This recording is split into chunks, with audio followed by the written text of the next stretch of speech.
What's up, people? Welcome to the session. How's everyone doing? I hope that all of you guys are doing good and taking care of yourself. Welcome to the session, people. My name is Anoop and this is Vedantu. And today is the day that we are going to starting about sound. We're going to do the entire chapter of sound from the very basic to the what to say the what is natural vibration, damped vibration, forced vibration, what is loudness, pitch, quality. All of that is what we're going to study today. So buckle up because it's going to be a long ride. We have a lot to do. So make sure that you have your pens and papers with you guys, because I'll be asking a couple of questions in between. I want you guys to solve those questions.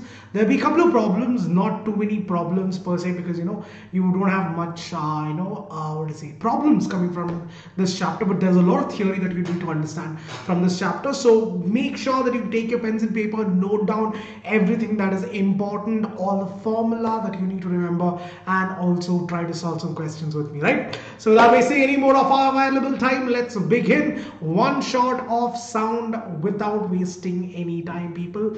Let's go with a simple quote for today, and so that we can start our day with a positive note. The quote is this: a positive attitude gives you power over your circumstances instead of your circumstances having power over you. Very true, guys. Very, very true. It does not matter. There's this is one thing that I always think of when I look at all these kind of quotes. Generally when it rains, birds take shelter under a tree. That's what birds do. Like when it rains heavily, they take shelter because you get your wings wet. What to say? You might not be able to get the same flight as you want. But then eagles, on the same hand, the same problem, but eagles fly over the clouds. So that's it, guys. It's not about what problem is in front of you, it's about how you deal with those problems. What is the way that you look at those problems, and what is your attitude towards it? That is what helps you to, be one step better, right? So that's it, guys. Let's begin today's session. So sound waves, echo, natural force and damped vibration, what is resonance, and loudness, pitch, and quality of sound is what we're going to talk about. So let's begin. Sound waves. Alright, now, first thing is that sound is a mechanical wave. Sound is a mechanical wave. That means that you need a medium for the propagation of sound. Sound can travel through solids, liquids, and gases, but it cannot propagate in vacuum because there's no particles over there. So sound is a mechanical wave, right? Now there are two types of waves. There are two types of mechanical waves also. You have longitudinal waves, and then you have transverse waves. Now longitudinal waves are those in which the propagation of the wave and the particles are both moving in the same direction. In other words, they are parallel to each other. The particles as well as the propagational wave, both of them are moving in the same direction. That is longitudinal wave. Transverse wave, on the other hand, are those where the particles and the propagational wave is perpendicular to each other. They're not parallel, but they're perpendicular to each other. So it so happens that the wave particles might be moving up and down, or the particles might be moving up and down, but then the propagational wave is towards the front. In those kind of waves, those are called as transverse waves. So basically this is what it looks like. So you see this, these are the particles. You can see that the particles and the propagational wave are both in the same exact direction, and that is longitudinal wave. Whereas transverse wave, on the other hand, you can see this, the particles are going up and down, but then you can see that the wave itself is moving this way to the front, and this way you see that they're both perpendicular or at 90 degrees to each other, and that is what is your transverse wave. So to tell you one of the most basic questions of your ICSE 10th, this is the difference between longitudinal wave and transverse wave. So longitudinal waves are those in which the particle, the vibration of the medium particles is along the propagation of the wave. Examples are sound waves in air as well as in liquids. Whereas if you talk inside the liquid, whereas if you talk about transverse wave, it is basically the vibration of the particles and the propagation wave is perpendicular to each other, and this is something that you see in solids as well as surface of the liquids. The surface of the liquids you are able to see transverse wave, whereas magnitude or longitudinal wave is something that you see in the air as well as in solids and inside liquids as well, right? So that is the first thing, people. I hope you guys have taken a note of it. It's a very important question, so make sure that you take a note of this or download the notes, because you'll get the PDF as well. So download the notes and keep this with you, right? That's it. Let's move on. Now, a wave has four important things: amplitude, time period, frequency, and wavelength. Let me tell you what that is first. Amplitude is nothing but the maximum displacement of the wave from its mean position. From this position, what is the maximum displacement? That is what is called as the amplitude. Time period is the time taken to complete one oscillation or to complete one full vibration. What is the time taken? That is what is called the time period. Frequency is the number of waves that is passing through a particular point in 1 second time. In 1 second, how many, or if you take a particular fixed point, how many number of waves are passing through that particular point in a certain duration? That is what is called your frequency.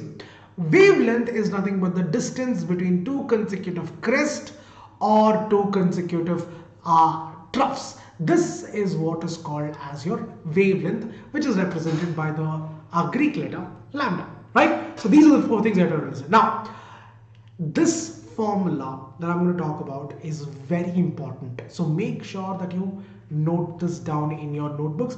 Very important. Listen up carefully.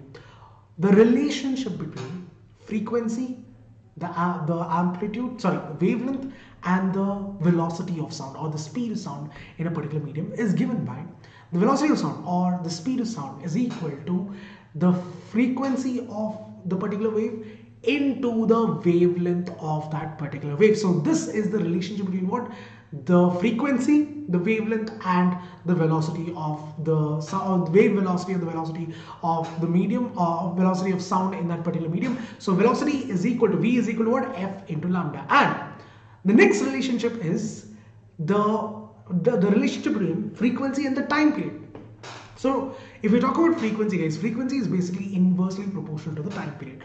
If time period increases, then the frequency is going to decrease. If frequency increases, then time period is going to be time period is going to be less. Because what is time period? It's nothing but the time taken to complete one vibration or one oscillation. Whereas frequency, on the other hand, not oscillation, yeah, wow, you can say one full wave. One wave is what is called as time period. Frequency is the number of waves that is passing through a particular point. So if there are if the frequency is more, that means the time period is going to be way lesser, and as frequency is less. So basically this is what the wave would look like. So imagine this is what it is. So this is when you have very high frequency, and this is something that you can say that is of less frequency. So you see this clearly, when the frequency is more, you see that the time period is going to be less, because you see this, to complete one full wave, it takes much lesser time. Here on the other hand, because the frequency is less, you can see that the time period to complete that same vibration or to complete the same vibration is going to be much more longer. Now, what is the velocity of a longitudinal wave in a gaseous medium? What's the formula for that? The formula is this, guys. Now again, you will not be asked any problems based on these formulas, but then you might be asked to put down the formula, and you might be asked to define what are the terms. All right, so there's not going to be any problems based on this, but it's still very important, because they'll ask you to write down the formula to find out the velocity of light, velocity of sound in or velocity of a longitudinal wave in a gaseous medium. So in that case, V is equal to root of delta P by D is the formula. So what is it? V is equal to root of delta P by D is the formula, where delta is the specific heat or ratio of specific heat. Now again, this is a concept that you will be studying in your higher grades. So delta is basically something called a Cp by Cv, that is the specific heat at constant pressure divided by the specific heat at constant volume. But again, you'll be studying about this later. But just remember this one thing, guys. For air, the value of specific heat is 1.4. So you just need to remember this one value. That's all. The specific heat for air for a particular medium is going to be same. So for air it's 1.4, and P is nothing but the pressure, and D is nothing but the density of the medium. So pressure, density, and the ratio of specific heats, which would give you what is the velocity of the longitudinal wave in gaseous medium. On the other hand, if you want to find out the longitude, so yeah, one thing that I forgot to tell you is this, people. So here it's again, the relationship is that if the density is less, that means the temperature and humidity is more. It's indirectly proportional, right? So the density is less, that means the temperature and the humidity is more. If that is more, if that means that the velocity of sound is going to be much more greater. So in other words, density is indirectly proportional to the velocity of sound. So just remember this, guys. If density is less, that means the temperature and humidity is more, and the speed of sound is going to be more if the temperature and humidity is more, because obviously density is going to be less if the humidity or temperature increases, right? So remember that it's indirectly proportional. And what is the factor that density depends on? Density depends on the temperature and humidity of that particular medium. Now, on the other hand, if we talk about the speed of transverse wave in a stretched string, if you have a string and you want to find out what is the speed of a transverse wave on that string, the formula goes like this: V is equal to root of T by M, where T is nothing but the tension on that particular cable and M is nothing but mass per unit volume. It is not the mass, it is not just mass, it is mass per unit volume. That is what is your, in other words, it's the lateral mass. You can see that it's the lateral length or lateral mass. That is what it is. So mass per unit length and tension will give you, the root of that would give you what is the velocity of transverse wave in that of a stretching. Now again, I'm going to repeat this. You will not be asked any sort of problems from this, but still it's very important to understand, because they might ask you as a 1 mark question or 2 mark question. They might ask you to define what is transverse wave, and they might ask you to put down the formula. So it's still important, but then again, you don't have to practice a lot of problems and stuff. Just need to remember this one simple formula, right? So these are the two formulas. We'll have few more formulas, but these are the first two that we'll start off with. Again, the longitude, if you talk about longitudinal wave, in the case of a gaseous medium, it's V is equal to root of delta P by D. On the other hand, if you talk about transverse wave, in that of a stretched string, it is the root of T by M, where T is nothing but the tension and M is mass per unit length. Right, okay. Now, I know that for all those who have not attended the previous session, you will still have this question, sir, what is the difference between light and sound? Why is it so different, and what is so different about it? See guys, light is an electromagnetic wave. It's an electromagnetic wave, whereas sound on the other hand is a mechanical wave. And since light is an electromagnetic wave, it does not need a medium. It can travel in vacuum, so it can travel through pretty much any medium. It does not need a medium at all. Alright, even in vacuum it can travel. But then sound on the other hand, because it's a mechanical wave, it needs the particles to vibrate, and that is what propagates the sound. So without the particles, it cannot travel. The speed of sound is speed of light is 3 to 10 to the power of 8 meter per second, whereas sound on the other hand is 330 meter per second in air. Now yeah, it differs with the temperature, humidity and all of that, but yes, generally we take it as 330 or 340 meter per second is what we take. Wavelength of light wave is very small. It's about 10 to the power minus 6 meters, whereas wavelength of sound wave is between 10 to the power minus 2 and 10 meters. So it's a little bigger. I mean, the wavelength is much more bigger in comparison to when you compare it to light, the wavelength of sound is much more bigger. And finally guys, light is a transverse wave, whereas sound on the other hand is transverse and longitudinal as well. So I told you this, if you talk about transverse, if you talk about the surface of water and even inside solids, you can see that it's a longitudinal wave, it's a transverse wave. Whereas if you talk about longitudinal, it's generally in air, in solids and underwater, you see longitudinal wave. So you can see both type of waves in sound waves, but in light is always a transverse wave, right? Alright guys, I know this sound is very irritating, it's distracting me a lot, I understand, but what can I do? It's not my car, someone else's car, it's screaming from that time. Alright, so people, here's the question. Compressions are the regions where the density is low, pressure is high. Density is low, pressure is high. Density is high, pressure is low. Density and pressure both are high, or density and pressure both are low. When you talk about compressions, so we have compressions and rarefactions. That is how sound waves travel. So what about compressions? Compressions are a region where density and pressure both are higher. That is where you see compression is happening, and rarefactions are those where the density and pressure is comparatively lesser. So compression, expansion, compression, expansion. That expansion is what is called as a rarefaction. That's all right. Okay, second one. In longitudinal wave, how does the particle of medium vibrate compared to the direction of propagation of wave? In longitudinal waves, How does the particle of the medium vibrate compared to the direction of propagation of wave? Is it perpendicular, parallel, or at 45 degrees or at 50 degrees?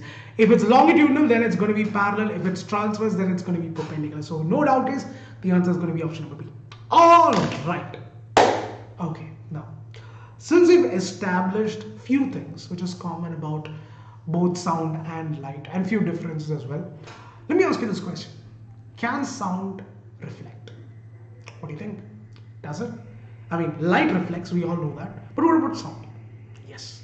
Just like light, people, sound can also reflect. So if there's an opaque object, or if there's a medium, it could be a wall, it could be a metal sheet, whatever it is.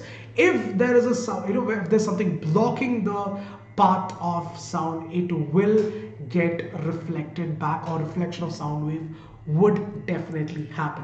Just like how light does it. So light, you call that as the incident ray, and the light ray that gets reflected back is called as the reflected ray, and there's an angle formed in between the normal and the incident ray, which is called as the angle of incidence, and between the reflected ray and the normal is called as the angle of refraction or reflection, right? So here also you have the exact same thing. You have a medium light, that is called, so the sound is, that is the incident sound wave, and the one that gets reflected back is the reflected sound wave. Now here, once again, remember this, guys.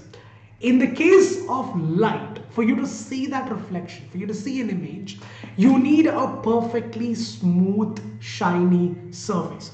That is where you see that all the rays of light which comes in incidence on the surface, after reflection, they are all parallel to each other. They're all parallel to each other. The reflected rays are all parallel to each other. Whereas, if you see, if it's a irregular surface like a table or something like that, in that case what you see is diffused reflection. You see that the light rays would get reflected back in different directions, and again the problem is that you don't really you don't see any image as such. But then yeah, the reflection does happen, but it's the intensity is going to be less, the brightness is going to be less, but you will not be able to see the reflection of the image of that particular object, and that is what you see in light. But if you talk about sound, people, you don't need the surface to be smooth or rough. It does not really matter. If it's a smooth surface, yes, the intensity is going to be high, the loudness is going to be higher, it's going to be more clearer. So that kind of reflection is called a specular reflection. Whereas if you have a irregular surface, that kind of reflection that you see is called as a diffused reflection or diffuse reflection, which nothing but scattering of sound waves happening because the surface is irregular. But then again, here the amplitude might be less, which means the loudness is going to be less, but it does not really matter much. Like in the case of light, you need the surface should be perfectly smooth and shiny in order for you to see the reflection. But in the case of sound, that is not really needed. You can still hear that particular sound. Alright? Now, here's the thing, guys. Based on reflection of sound, you have to understand one more important phenomena called as echo. What is echo basically? Echo is nothing but reflection of sound. In simple words, it's nothing but reflection of sound. But reflection of sound in such a way that you are able to hear the same sound not once, but at least twice. That is what is called as echo. So why? Why echo? What is the reason for echo to happen? And what are the conditions for echo to happen? And what is the formula to calculate the speed of sound if you talk about echo? So remember this, guys. Now remember, like let's say that you're shouting, right? You're standing over here and you're shouting out your someone's name, someone special's name. All right, you're standing on the top of a mountain. You're too happy, all right, and then because it's been so long that you've gone to school and stuff. So I understand, So you guys are shouting, all right. Now what happens is that the sound from your mouth, again, it'll travel, and it'll hit a surface. It could be a mountain, it could be anything for that matter, maybe a tall building or whatever, then gets reflected back. Alright, and then you are able to hear it once again. Now listen carefully, guys, listen carefully. The sound wave travels a distance d, right? That's what happens, it travels a distance d. Now the same sound wave again travels back the same exact distance. So here the sound wave is traveling twice the distance, not once but twice. Whatever the distance is, if it's 300 meter, 400 meter, whatever that distance is, it is traveling or covering that distance twice. It is going and then again coming back in the same particular, I mean, it is taking the same path in the sense it's covering the same distance. Whatever is the distance between you and the building, it's covering the same distance again. So that is about echo, guys. The most important thing that you have to remember is that we know that speed is equal to speed is nothing but distance by time. But in the case of echo, because the sound wave is traveling twice the distance or is going back and forth, it will be 2d by t, because it is traveling back and forth. It is coinciding with the obstacle and then again getting reflected back and reaching back into your ears. And here V is nothing but the speed of the medium, speed of sound in that particular medium, and T is nothing but the time taken to cover that particular distance. So that is basically about echo, people. So if you want to find out the time taken is 2d by V, and if you want to find out the distance, D is equal to V into T divided by 2 would be the formula to find out the distance. So these are, again, rearrange the equation in order to get the same exact to get this from the same first equation. Now, you have to have at least two conditions in order to hear the echo. The first condition is this, guys. The sound that you hear should at least be spaced, or at least have a space of 0.1 seconds. You cannot hear the echo if the sound is heard right away. Echo is heard once so what happens is that your brain can't differentiate between the sound, because when you're talking, you can hear your sound, you can hear yourself. But when you talk about echo, that sound gets hit on the surface and gets reflected back and you're able to hear it again. So the difference, or you can say that the original sound that you make and the sound that you hear should have a difference of at least 0.1 second in order for you to hear the echo. So sound source should be long enough from the rigid obstacle so that you can hear the echo at least 0.1 seconds after the original sound.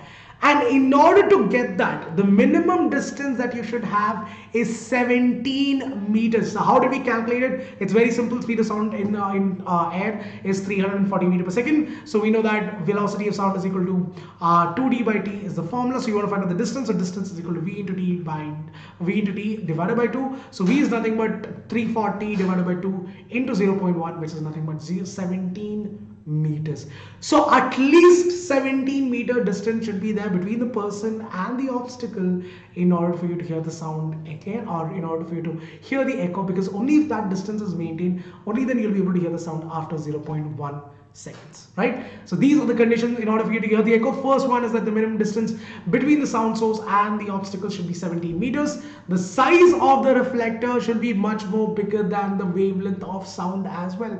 You cannot have you cannot have a tiny little box after 17 meters. After if you keep a tiny box and expect to hear the echo, that will not happen, because in comparison to the wavelength, the obstacle should be much more bigger. It should be much more, the reflector or the obstacle should be much more bigger in comparison. And the intensity of sound also should be high enough so that you can hear it back. You cannot just talk feebly and expect to hear the echo. You have to talk loud in order to hear the echo, because only if you talk loud enough, then the intensity of sound, only because there's a lot of loss also happening. So yeah, intensity of sound should also be high enough for you to hear the echo. Right, guys? So these are the three things. And what are the use of echo? It is used in sound ranging and echo depth, using ultrasonic sounds in the case of submarines and boats and stuff like that. It is used in echolocation by bats and dolphins. It is used by fishermen in order to see where the fishes are. They use echo over there as well. And it is also used in sonar and echoes in medical field as well. Your your MRI scanners and all that, it's magnetic resonating magnetic resonance imaging. So that also they produce ultrasonic sound in order to see what is the functioning inside your body. So yes, it is used in medical fields as well. It is also used in your ultrasounds to check the growth of the fetus and all that. In order to do that as well, they use echo itself. Right? So that's it, people. That is the end of the first part of the topic. We'll do one more question. Then we'll get back into what is natural frequency, damped frequency, and force frequency and all of that. So natural vibration, force vibration, and damped vibration. Let's get to that. So let's solve this question quickly, people. A person is standing between two vertical cliffs, produces a sound. Two successive echoes are heard 4 and 6 minutes. Calculate the distance between the cliff. Amazing question. So imagine that you're standing over here. There's one cliff over here. There's one cliff over here. You're standing in the middle and you're shouting out. One side you're able to hear it after 4 seconds, whereas the other you're able to hear it after 6 seconds. They're asking you to find out what is the distance between these two cliffs. Go ahead, guys. Your options are 1600 meters, 720 meters, 960 meters, or 640 meters. All right. For the first one, guys, I'm going to calculate what is the distance between the person and the first cliff. All right. So here the speed of sound is given as the velocity of sound is given as 320 meters per second, and time taken is 4 seconds. So first of all, calculate the formulas. D is equal to V into T divided by 2. So 320 divided by 4 divided by 2, 2 2s are 4, 4, and 3 to 6, 640 meters is the distance. For the second one, again calculate this velocity of sound remains the same, but time taken is going to be 6 seconds over here. So D is equal to 320 into 6 divided by 2. 2 3s are 6, so 0 3 3 to 6, 3 3s are 9, so 960 is what you're going to get. So what is the distance between the two cliffs? So add up both the distance. So D1 plus D2 is equal to the distance, that is 960 plus 640, which is equal to 1600 meters, or 1.6 kilometers. So that is the answer, 1600 meters. I hope you got it right. Make sure that you guys have gotten this, please, people, because it's a very important problem. These are the kind of questions that you can expect from this chapter. Very simple, very straightforward. Just use the formula and get the answer. Alright guys, let's take a 1 second break.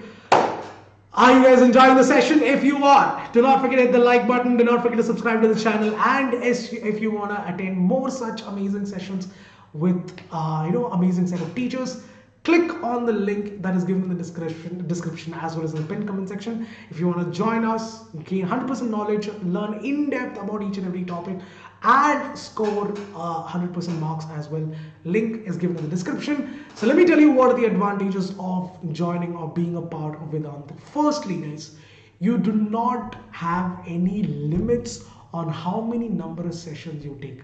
You have unlimited live sessions. How many ever sessions you want, you can attend so many. With that, all of these sessions are going to be fun filled, and more importantly, every single questions or every single sessions will have unlimited number of quizzes as well. Lots and lots of quizzes which will help you to understand the topic and at the same time have a lot of fun as well.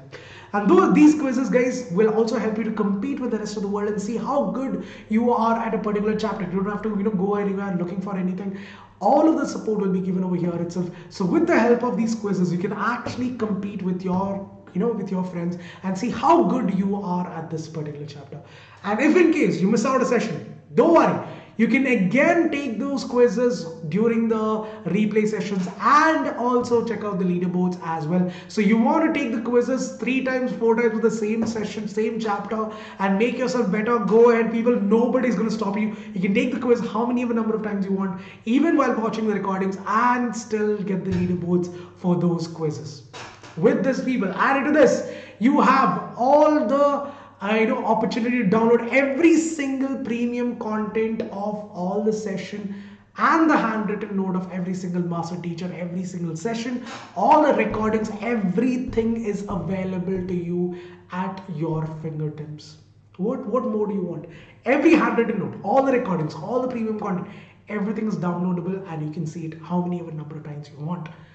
With this, guys, I would say this is the best part of Vedantu, that you don't have just one teacher to help you understand the concept. No. With the master teacher, you will also have the class teacher in order to clear every single doubt of yours. And the class teacher, no matter how many doubts you ask, 100, 200, does not matter, all of your doubts will be cleared inside the class itself, because they're there to help you guys out and make you guys better every single day. And yes, people, for all of those who are looking for tests and assignments in order to make yourself better every single day, you don't have to go anywhere, people. You have quality tests and assignments, and these tests and assignments, the questions that are chosen are from your Olympiads, from your ISOs, from your past year question papers, from your sample papers. So from all of the mediums, the best of the best questions are what is chosen for you people, so you can make yourself better every single day. So you don't have to go anywhere looking for anything. Everything's right here, and It's like a one-stop shop for your all educational needs. With this 5,000 plus micro courses and crash courses, like it's like a sprinkle on top of your ice cream. That's what it is. And yes, people, you're getting a lot more and for a lot less. The link is given in the description as well as in the pinned comment section. The coupon code is AME Pro to avail your discounts. Let me tell you what is the the price. Like if you go for the 1 month program, people, it's about 2,699. If you use the coupon code AME Pro, this is my coupon code. If you use that, you get a discount of 500 rupees flat, and the price drops down to 2,159. And if you go for the program where you have your classes going on until June 26th to June 21st, that means even after your exams are started, you know that your exams are starting from May 4th. Even after your exams are started, we'll be there for you people. So do not worry about anything, no matter what. Before the exam, after the exam, we are here for you guys to make sure that you guys are doing the best. And if you go for that program, people, if you use the coupon code, the base price of that is around 10,000 rupees. But if you use the coupon code AME Pro, you get a 3,000 rupees discount and the price drops down to 7,200 rupees. That means that per session, if you go for the 1 month program, you'd have attended roughly about 200 sessions.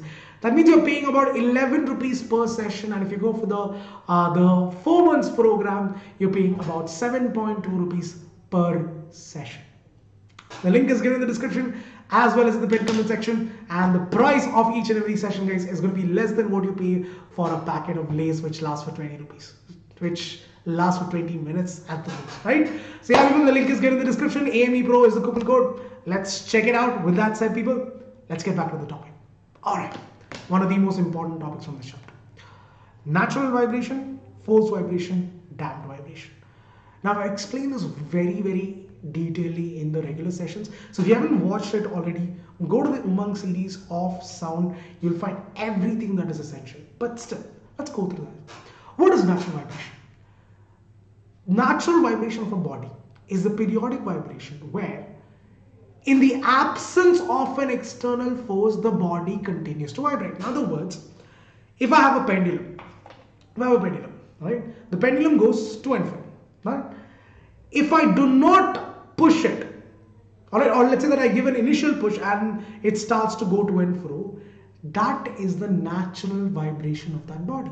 So it's a periodic vibration in the absence of an external force. You're not giving any external force, you're not pushing it at all, it continues to do, or it continues to go to and fro. That is what's called as natural vibration. But the problem is, guys, natural vibration is not really possible on planet Earth. The reason is because there's air particles around you, so there's a lot of friction also, because when it's moving, when the bob is moving left and right, it experiences a lot of friction. So natural vibration is something that you can see only in vacuum, because the resistance should be zero, or you have to create a vacuum in order to create in order to make the resistance to be zero. And that is something which is that is needed in order for you to really understand what is the natural vibration of a body. Now, the period of vibration depends on two things. One is the size of the object and the shape of the object.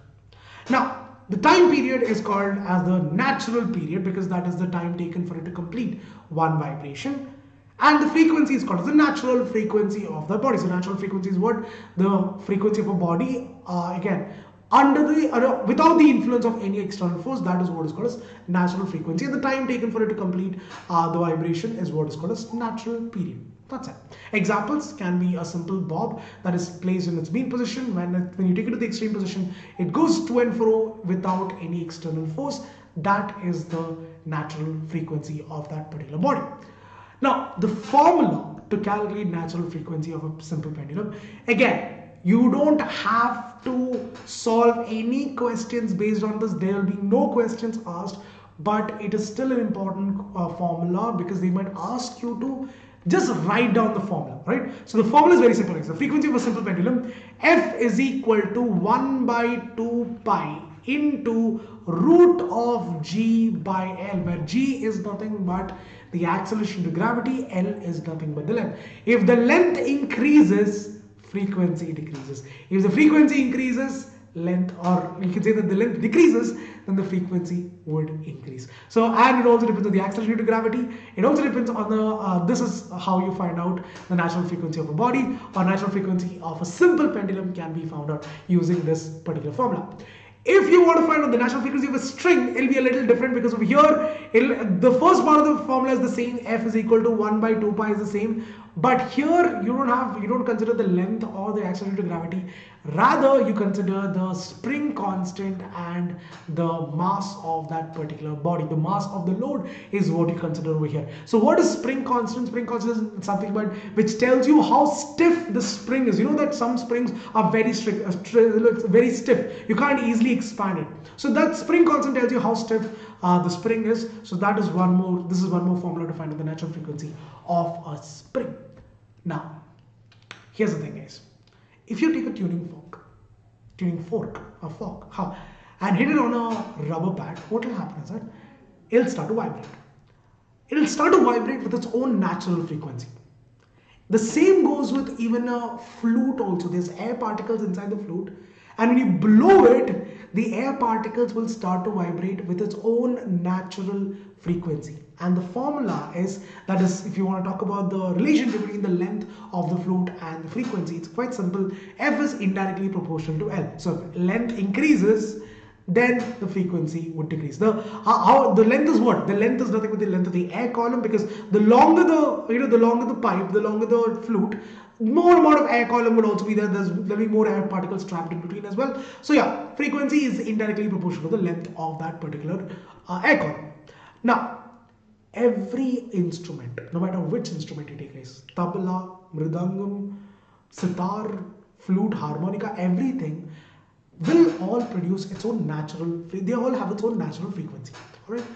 And if you want to talk about the frequency produced by a string, the formula is going to be again different. Not the natural frequency, the frequency of a note, because you have different notes, like like for example guitar and all, you have different strings, right? Some of them are thin, some of them are thicker. So if you want to find out the frequency of those, the formula is F is equal to 1 by 2 L. L is nothing but the length of the string, into the root of T by pi r square D. So r square is nothing but the radius, r is nothing but the radius of that particular string, D is nothing but the density of the material. So all of these are the factors that the frequency of a note in a string depends on. Probably notice that in a guitar, when you hit one string, the sound produces different. When you hit another string, the sound produces different. And if you want to find out the frequency of that, this is the formula to do. So again, there'll be no problems asked. Once again, I'm going to repeat this.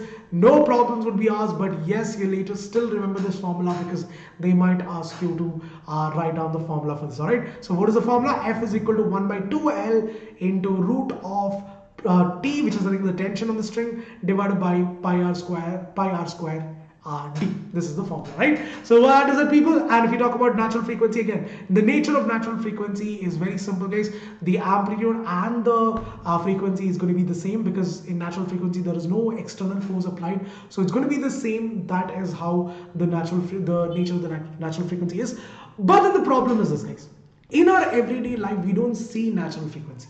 What we truly see is damped frequency or damped vibration. What is damped vibration? Damped vibration is nothing but when there is an external force applied on it, where you start to see the decreasing amplitude, where you start to see that it starts to fade away. That is what is called as damped vibration. The periodic vibration of a body of decreasing amplitude in the presence of a resistive force of friction, that is what is called as damped amplitude. Like for example, if you take a pendulum, now if you start swinging the pendulum, after some time it will come to a state of rest. Why?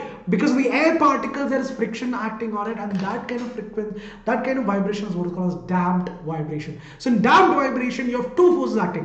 One is the restoring force, because obviously if you talk about a spring, your spring is always trying to come back to its original state. So there's a restoring force, that is called as the restoring force, because it always wants to come back to its mean position. And there is frictional force also acting. In the case of natural frequency, there is only restoring force acting. There is no frictional force. But here, with the restoring force, there is also frictional force acting on it. So you see the amplitude keeps on decreasing because of the friction. It keeps on decreasing, and eventually it will just fade away. That kind of frequencies or that kind of vibration is what is called as damped vibration. For all of those who are confused still about natural and damped vibration, these are the difference between, guys. Amplitude natural vibration remains constant and it continues forever. There's no stop because there's no friction in an ideal case. In the case of damped vibration, it will gradually decrease with time and ultimately it will stop. There is no loss of energy. There is some loss of energy in the form of heat. No external forces acting on the body. Here there is external force acting on the body, and like I told you, it's only restoring force acting on it. Here restoring force and frictional force acting on it, and the frequency of vibration depends on the shape and size of the body. Here the frequency depends on the like frequency is always going to be less than the natural frequency, obviously, because it's decreasing. It's not going to be the same. It's going to keep on decreasing until it completely fades away. Right, guys? So let us now get into the last type of vibration, which is nothing but forced vibration. Forced vibration is very simple. The vibration that takes place under the influence of an external force is what is called as forced vibration. When there's continuous force given, for example, when you talk about a microphone, there's a diaphragm inside the microphone which keeps on vibrating. So what do? When you talk, the air particles vibrate and the diaphragm also starts to vibrate. So when you're giving an external force, you're continuously giving an external force to it. So that kind of vibration or that kind of vibration that happens in a body under the influence of an external force, that is what is called as forced vibration, because you're not letting the microphone to come to a state of rest. You're continuously speaking, and every time you talk, the diaphragm starts to vibrate and it starts to produce the sound. So that kind of vibration is what's called as forced vibration. Now there are three forces acting in forced vibration. One is a restoring force, because obviously every body will come back to its will try to come back to its original state. Frictional force, because of the air resistance, and an external periodic force as well, because that force is continuously making the body to vibrate. These are the three factors that forced vibration depends on. Now again, the amplitude, the type of wave of the force vibration depends on you. It depends on the external force. What type of external force is it? If the external force keeps on increasing, then the amplitude will also keep on increasing. If you have the external force where you're stopping it for a second and then again starting it, that time the wave would look a lot different. So that is how when you talk about force vibration, it's a lot different, because it's up to the external force. You have no control. It's the external force that decides what type of vibration it is. So to talk about the difference between natural and forced vibration, natural vibration, in the absence of an external force, here there is an external force acting on it. Here it depends on the size and the shape of the medium. It depends on the external force applied. The frequency is constant over here. The frequency keeps on changing depending on the external force. The amplitude of vibration remains constant. Again, depends on the external force. So everything about this depends on the external force itself. Answer this question.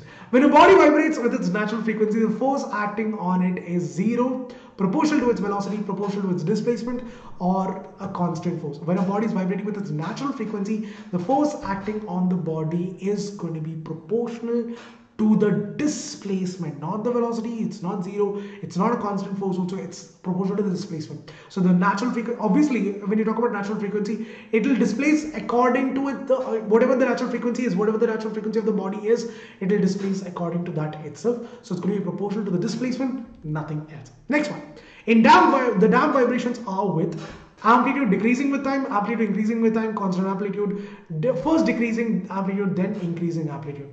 The answer, option A, people. In damped vibration, the amplitude keeps on decreasing. It does not increase, it keeps on decreasing. Right? Alright, people. Okay. One of the most important concepts. We have two more topics left, that's all. I know, I told you, it's a long topic. We have a lot to do. So let's finish this off as well.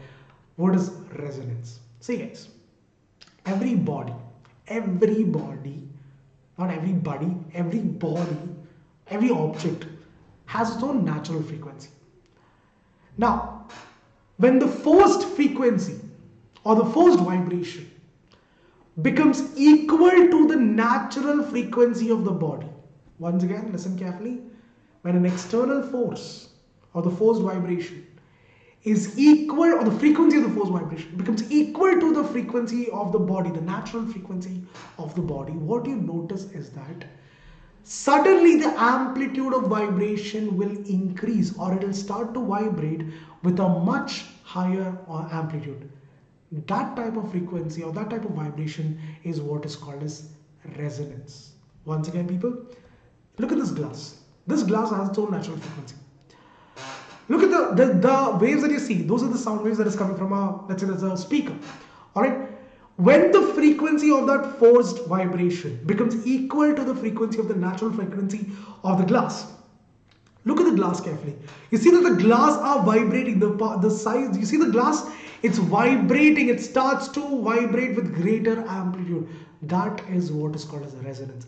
And the frequency at which this happens is called as resonating frequency of the body, or resonant frequency of that particular body. So resonance is it's a special case of forced vibration where the vibration is induced and that vibration becomes equal to the natural frequency, or the frequency of the the forced vibration is equal to the frequency of the natural vibration of the body, and that is when you see resonance. All right. Now there are lots and lots of examples that gives you helps you to understand resonance. For example, look at this. There are two tuning forks. Both of them have the same frequency. Both of them are the same. You have to make sure that they're both of the same frequency. All right. Like see this. When you hit the first one, the other one starts to vibrate. Why? Here's what happens. When this starts to vibrate, it will start to vibrate with its own natural frequency. And that will start to vibrate the air particles below. That will vibrate the box. The box will vibrate the air particles below. So the air particles is also vibrating with its own natural frequency. It will go over here. It will vibrate these air particles. And what happens is that this tuning fork also starts, because these boombox starts to vibrate, or the sound box starts to vibrate. You see that even this fork, the tuning fork also starts to vibrate with the same frequency as that of this one. But then, when you change the tuning fork, you see this suddenly when you change the tuning fork, when the frequency changes, that time you don't see anything. So when you talk about resonance, both the bodies, or in this case, you should understand that the frequency should be the same. So this is the forced vibration over here, and this is the one that is vibrating with the natural frequency, and when they both match, the amplitude increases, and that is what you see over here. They both start to resonate. The same goes over here also. You have 5 pendulums over here. So you see this, when you move this pendulum, the vibrations travels through these string. It'll travel through this one, it'll travel to this one, it'll travel to this one, it'll travel to this one as well. But when you see this, only this one starts to move with greater amplitude. Why?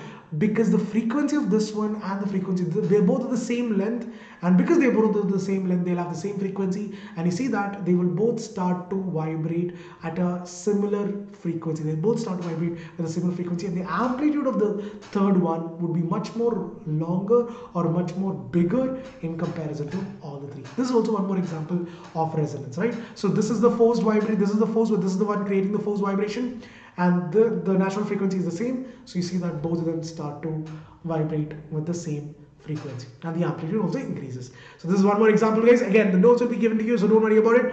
One more example is the resistance in air column also. So if you take a tuning fork, again, keep it near a column of water. This will start to vibrate. The air particles, the water particles start to vibrate. They'll vibrate these water particles inside, and again, this will also start to vibrate. And you suddenly hear a loud sound on the other end. Why? Because the sound produced, or the vibration of the fork that is creating the forced vibration is equal to the natural frequency of the water particles. So because of that, or the air particles, you can see the air particles also vibrate with the same frequency, and when they do that, you're able to, suddenly the amplitude increases and you're able to hear a loud sound, right? So then the natural frequency of the air column becomes equal to the frequency of the fork. You're able to see a loud sound, and that is again what is called as resonance, right? Yes, I know. I can only wonder what you guys are doing sitting over there, but still, we have to do what we're here to do. So examples of resonance, guys. Resonant, if you talk about resonance in pendulum, we just saw that in machine parts also. Like for example, if you have an old car or an old bike, when it starts to vibrate, everything starts to vibrate. The whole, like only when the engine is the one that vibrates, but then the entire body starts to vibrate, because once it reaches the natural frequency, and it'll start to vibrate more violently. That is something that you see. Resonance in stretch string, resonance in air column and tuning fork, resonance in the case of bridge. This is mostly called as aeroelastic flutter, but still you can it's more sometimes you'll probably see that when the wind blows heavily, the bridges start to move left and right. Again, that is also because the forced vibration, that is nothing but the air particles which is creating which is the forced vibration, the frequency of that would be equal to the frequency of the bridge, and that is when you start to see that. But then This is actually called as aeroelastic flutter. Aeroelastic flutter. Alright, it's a different phenomena. It's not because of resonance, but there's a common misconception. So it's okay. Finally, guys, we also have resonance in TVs and radios. How does your TV and radio work? You have to tune into that particular frequency, 94.5. Why 94.5? Because when you tune into 94.5, the frequency that is coming, that is already coming, that is getting transmitted from those big transmitters, when the vibration of that will be equal to the natural frequency of the so you're adjusting the natural frequency of the radio, right? So when it becomes equal to the natural frequency, or the frequency of the force vibration will be equal to the natural frequency, you start to see that it will start to produce the same sound, right? Again, the difference between is given over here, people. You can download it, don't worry about it. So force vibration under an external periodic force, and again the frequency, natural frequency, is different from the force frequency. In resonance, the external periodic force and the frequency of the external periodic force and the natural frequency is the same. Amplitude is smaller, amplitude is very large over here. In this, the vibration of the body is, it's not in phase with the, it's not like, it does not happen at the same time. Here they are both in phase, and here the vibration lasts for a small time because of, the periodic, because of the external force, it will start to, it will cease to stop after some time. But here, on the other hand, it will last for a much more longer time because it is with vibrating with a natural frequency, right? So yeah, people, one more question. This is the one. Resonance occurs when the frequency of the applied force is exactly half the natural frequency of the body, exactly equal to the natural frequency of the vibrating body, twice the value of the natural frequency, or any value greater than the natural frequency. And the answer is option number B. Exactly the same as the natural frequency of the vibrating body, people. With that said, finally, the last topic is the characteristics of sound. Loudness, pitch, and quality. What is loudness, pitch, and quality? Let me tell you this on an overview. Loudness tells you how loud, how loud or how soft a sound is. Pitch tells you how shrill or how, how much, bass do you have in a sound. And quality tells you, both loudness and pitch are the same. Quality is basically something which tells you which instrument is producing that sound. Okay, let me explain that. Like I told you guys, loudness is a characteristic which tells you how loud the sound is. So you can distinguish or differentiate between a loud sound from a faint one, using this, what is called as loudness. And loudness is something which depends on the amplitude of the wave. You see this? This shows that the loudness is less. This has less loudness or a soft sound.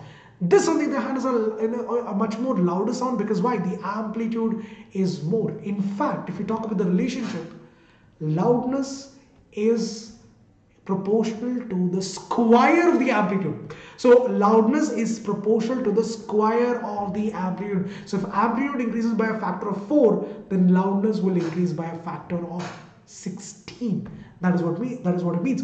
If amplitude increases by a factor of 2, let's say, then the loudness is going to be it'll increase by a factor of 4. So it's square of that. And loudness is also inversely proportional to the square of the distance. It's inversely proportional to the distance, the square of the distance of the source. So as you go further and further away, the loudness will also increase.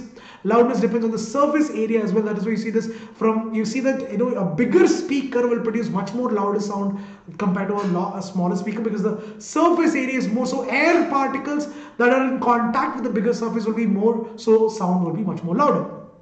It also depends on the density of the medium, and also depends on a resonating body. If there is a resonant body, then the loudness would also increase, because again the body would start to vibrate with the same natural frequency. The frequency would be the same, and the amplitude increases, so loudness would also be more. Pitch, on the other hand, tells you the difference between a shrill sound from a grave one. Like, for example, think about it, guys. A girl's voice is very sharp, whereas a man's voice is much more deeper. So how do you differentiate that? That is with the help of pitch. And pitch is something which depends on the frequency. Higher the frequency, higher the pitch. Lower the frequency, lower the pitch. Higher the frequency, higher the pitch. Lower the frequency, lower the pitch. On the other hand, people, so remember this, for man, the pitch is generally a low pitch voice. Men have a low pitch voice, whereas women, on the other hand, have a higher pitched voice. That is why it's very sharp. You can clearly hear the sound much more sharply. It's much more sharper in the case of women, but in men, on the other hand, it's much more deeper, right? You have much more bass. So that is nothing but your low pitched voice. Finally, if you talk about quality or timbre, if both the loudness and pitch is same, how do you differentiate the sound? Let's say that there are two instruments, guitar and let's say a piano. Let's say that both of them are have the same loudness and same pitch. So how do you differentiate which is coming from a piano or which is coming from a guitar? You differentiate that with the help of quality or timbre, which is nothing but the waveform, because each and every instrument has its own type of waveform. This is what is called the waveform. You see this in a flute, the waveform is a lot different. In a voice of a person, the waveform is different. So that difference is how this is how you tell the sound produced by a flute or a guitar. You can differentiate that sound with the same loudness and same pitch by using this one quality or this one property of sound, which is nothing but timbre or quality. That's it, guys. So that is the last thing. Yeah, these are all the things. Depends on the amplitude, frequency, and waveform. Loud sound from a faint one, shrill from a grave one. If the same loudness and pitch, how do you differentiate the sound with the help of quality or timbre, right? The last question, guys. Here we go. That's it. I am done. I will not bore you people anymore. Here's the last one. What is the difference between a low pitch and a high pitch sound? Is it low pitch sound has a higher frequency and high pitch sound, and then low pitch sound? High pitch sound has a larger frequency, a larger amplitude. Low pitch sound has a larger amplitude. Both sounds have the same frequency and say different amplitudes. The answer, guys, is I think option number A should be the right answer. High pitch sound has higher frequency than a low pitch sound. So yes, that is the answer, guys. And yeah, one more question. Loudness and softness of sound depends on what? The speed of the wave, the wavelength of the wave, the amplitude of the wave, or the time period. Loudness and softness depends on the amplitude. The greater the amplitude, the loudness is going to be more. Lesser the amplitude, it's going to be a softer sound. And that completes the topic for today, people. The whole chapter, what we took, I believe 5 to 6 sessions we completed in 1 hour. The link is given in the description if you want to take a part, if you want to join us. Coupon code is AME Pro to avail the discounts. And okay, people, that is all from my side. Do not forget to hit the like button. That was a lot of effort from my side as well. Do not leave without hitting the like button. Do not forget to subscribe to the channel as well. I'll see you guys in the next one. Until the next time we meet, this is Anoop signing off for the day. Have a great evening ahead, people. I'll see you guys soon. Take care of yourself. Stay safe.